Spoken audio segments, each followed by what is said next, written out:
SP Balasubrahmanyam గారు ఒకవేళ బ్రతికి ఉంటే ఎవ్వరితో కూడా సింగింగ్ తో ఏం యూజ్ లేదురా, వేస్ట్ అని ఎప్పటికీ అనేవారు కాదు. ఫేమస్ క్రికెటర్ ని కలిసి అడిగితే ప్యాషన్ ని మర్చిపో, ఇంట్లో వాళ్ళు ఏం చెబితే అదే చెయ్యి అని ఎప్పటికీ సలహా ఇవ్వడు.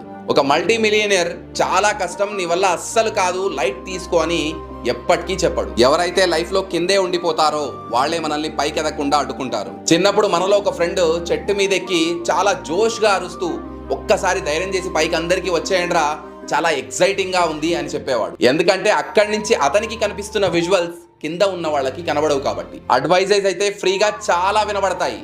టీవీలో ఇండియా మ్యాచ్ వస్తుంటే గోలగోలగా ఉంటుంది, కానీ ఆ గోల్ అంతా ఇగ్నోర్ చేసి మ్యాచ్ చూస్తూ కామెంటరీని మాత్రమే వింటూ ఉంటాం. సేమ్ ఇలాగే డిఫరెంట్ అడ్వైజెస్ మీకు వినబడుతూనే ఉంటాయి.